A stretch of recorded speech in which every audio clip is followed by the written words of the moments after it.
here's the thing. Like I said, I want to flip Hollywood on its head. Like, I don't want to pretend that this is a $10 million film. I don't want to do it. What I want to do is I want to put together something that was real, that we had real money. This was what we got, and then we turned around, and this is how much money we made it.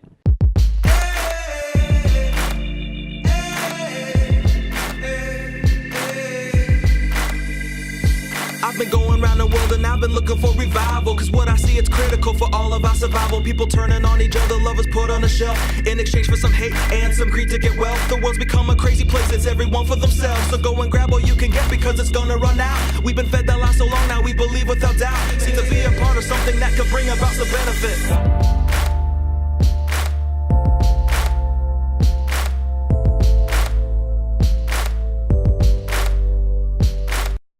So I'm going to take you guys through the entire process from beginning to end on film production, and this is on a little bit larger of a scale.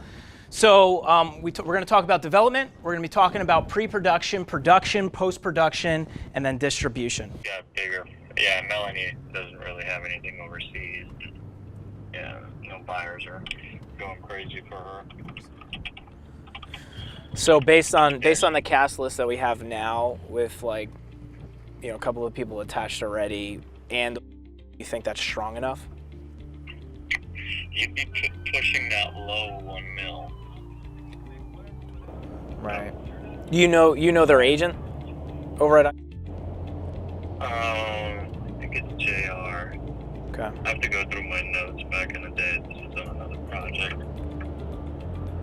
But, yeah, if you get the money, I'd say reach out to them and give it the offers. Yeah, I mean, at this point, because it's so close, you know, we're just going to do a pay or play offer to whatever works, because it makes sense, and it's like, we don't want to wait. Yeah, we don't want to make, you know, we're so close to you know, shoot date and stuff like that. Plus, we want to make the AFM, so we want to be able to announce this type of stuff.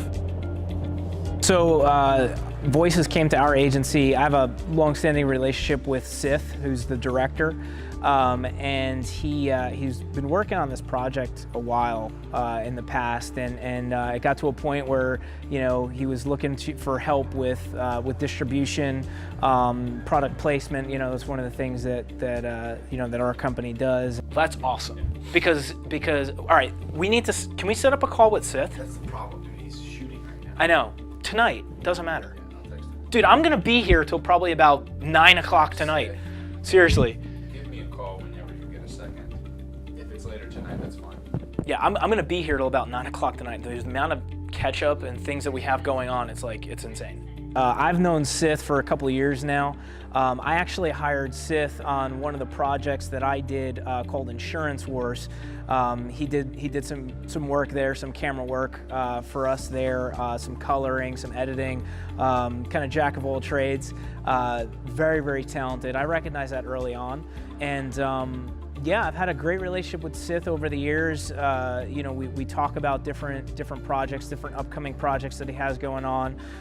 So when Voices came about, you know, it's something that I just wanted to help him, because I mean, I think he's a very talented filmmaker, and I want to see him successful. So you know, I'm kind of behind his project. I mean, the first thing I told him when he asked me if I would do it, I said, listen, I'm behind you. You don't need to wait on an answer from me. You know, we just have that kind of that relationship, and I really do want to see him succeed as a filmmaker.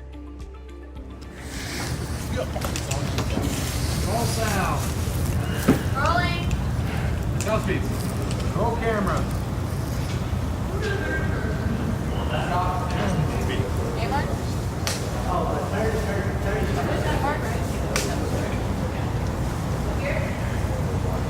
Level. And action. Is it good? Yeah. Chivalry is not dead.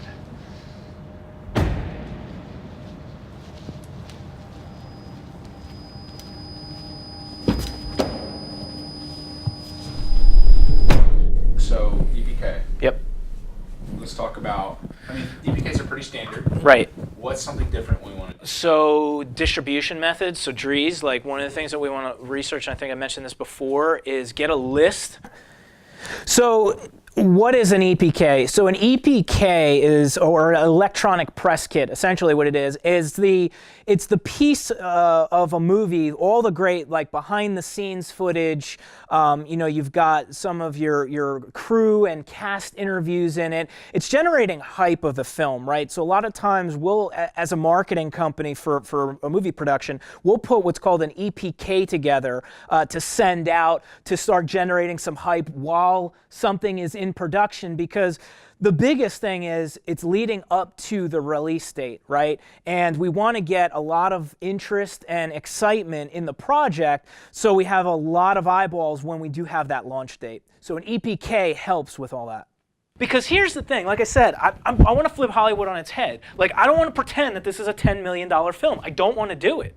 What I want to do is I want to put together something that was real, that we had real money, this was what we got, and then we turned around and this is how much money we made it. Because we were scrappy, we stayed scrappy. Well, we're lacking certain things, so we strengthen others, right? So the mystery of an executive producer, what exactly do they do, right? So an executive producer generally handles the financial piece of it.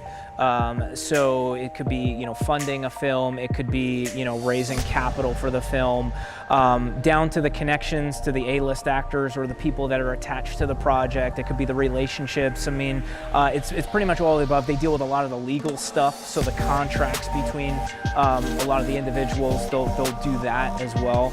So yeah, it's as an EP, you're able to work on multiple projects. You can have multiple projects. You don't necessarily have to be on set all the time, whereas particularly a producer, not an EP, a producer is there from the beginning that is actually in charge of making sure the production is complete. Whereas, you know, as an EP, what I do is I make sure that we get the project going and up off the ground, and the biggest piece is the money to get that, because that's the thing that most filmmakers struggle with, is actually raising the money.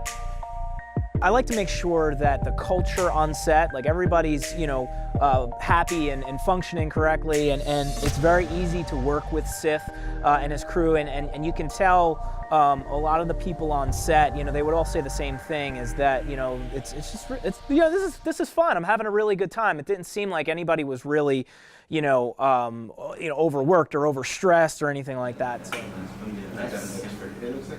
Yeah. Dude,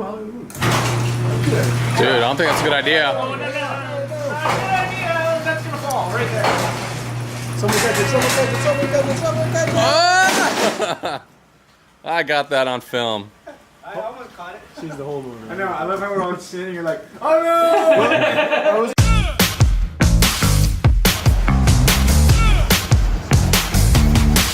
So I'm in Alabama right now. For all you Forrest Gump fans out there, fun fact, Forrest Gump was actually shot in Georgia. So park like this that they were replicating, all right?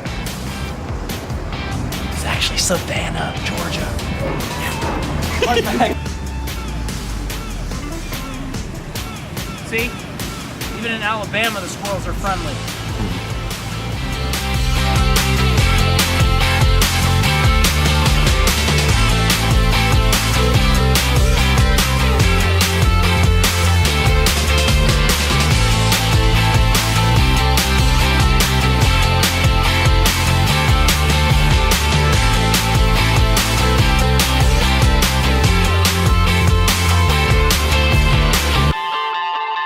So in Voices, we had a scheduling conflict with one of the actors, and like last minute, they had to drop out, and we were kind of scrambling around, and then, you know, Sis calls me up, and DeBlasio, that's my nickname that they call me on set. He's like, DeBlasio, he's like, would you mind like jumping in on this role? And I was like, of course, you know, I mean, so it was fun. It was definitely a cool experience for me, because I get a chance to take my producer hat on, put my acting hat back on, and step into the role of the character of Tom.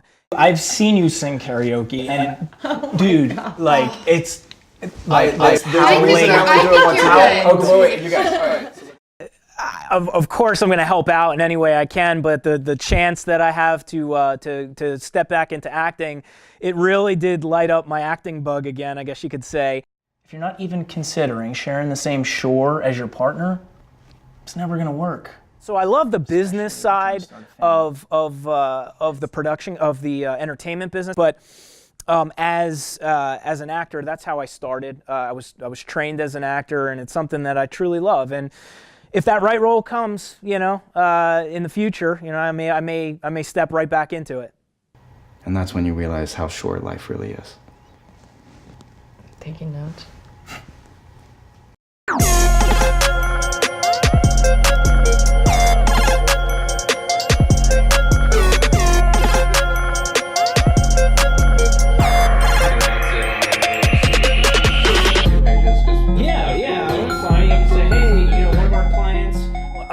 As the ad agency this year in 2019, we have a lot of things in the works, right? So we've got a couple of productions. Some of them, we're still working on, so I kind of have to leave that, private. But I will tell you, I look for the content that's really hot right now. So I work with distributors, finding what they want, right? So what's actually going to make money, as opposed to always picking passion projects. So we're looking at some movie concepts for the end of this year, and then also, far as on the TV side, I have something brewing, and I will tell you guys, it has something to do with esports, and that show is going to be awesome. It's a new concept that kind of put together, and I'm excited to see that one through. And that's what we're in production, and you guys will probably hear a little bit more about it, as the months go by.